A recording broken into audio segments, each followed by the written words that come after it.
Today, we are going to talk about equations and math mountains.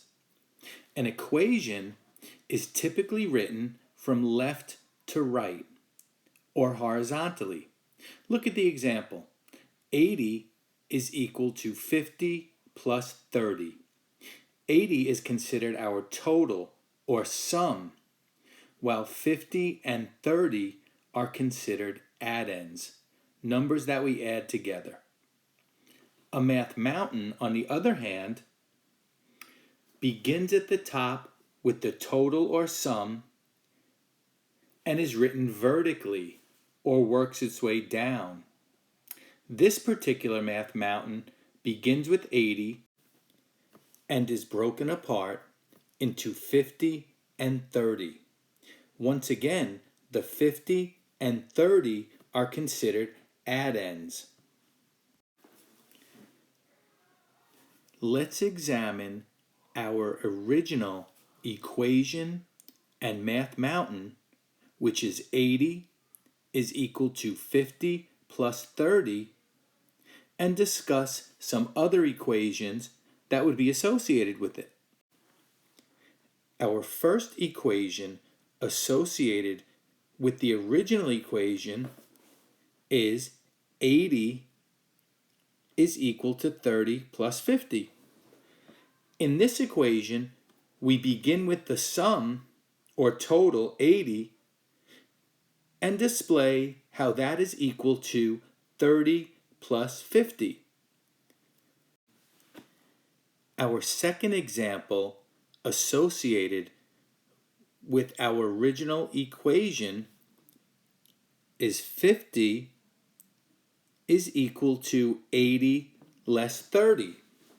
In this example, we begin with one of our addends, 50, which is equal to our total or sum, 80, less 30, our other addend. Our final equation associated with the original equation is 30 is equal to 80 less 50. In this equation, we begin with 30, one of our addends, which is equal to 80, our sum, less 50, our other addend.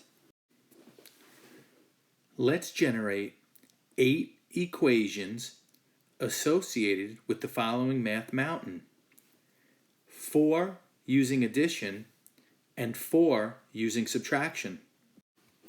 Let's generate 2 equations beginning with our sum, 90.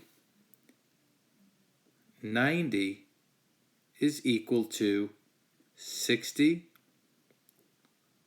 plus 30, or 90 is equal to 30 plus 60.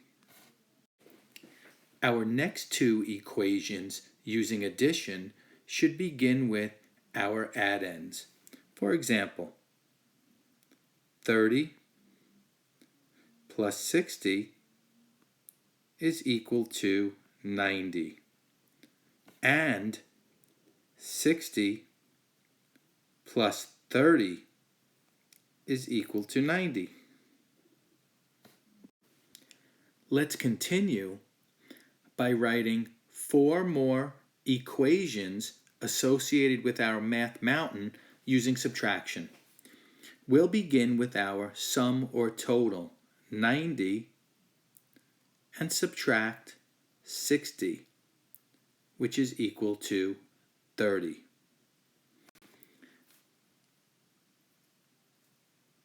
Again, we'll begin with our sum or total of 90, and this time subtract 30, which is equal to 60.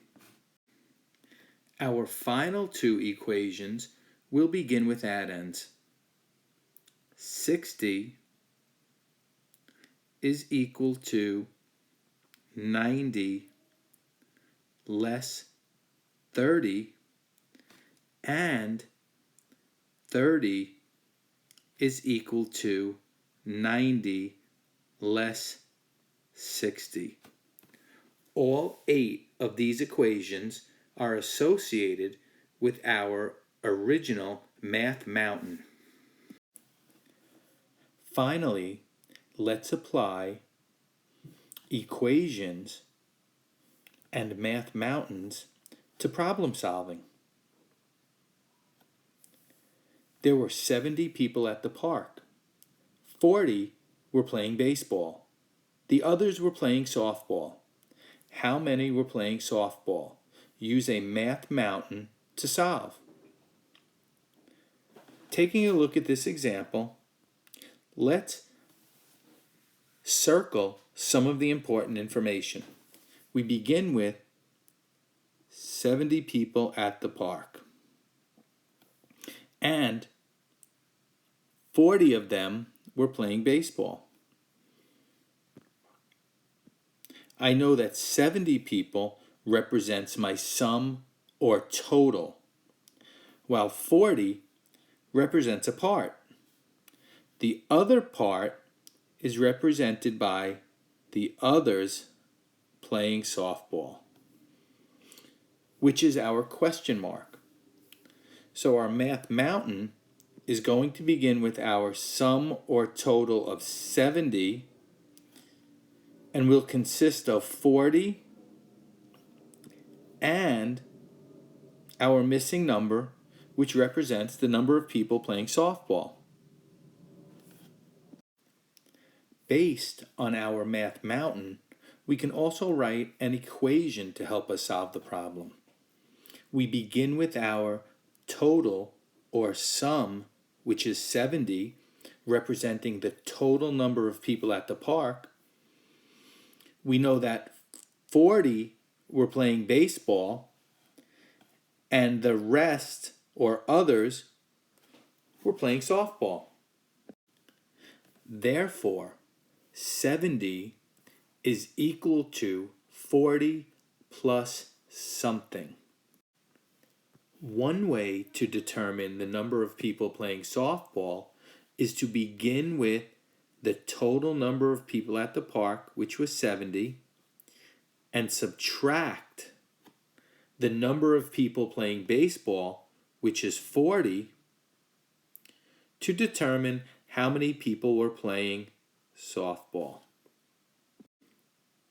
70 less 40 is equal to 30. Therefore, there were 30 people at the park playing softball.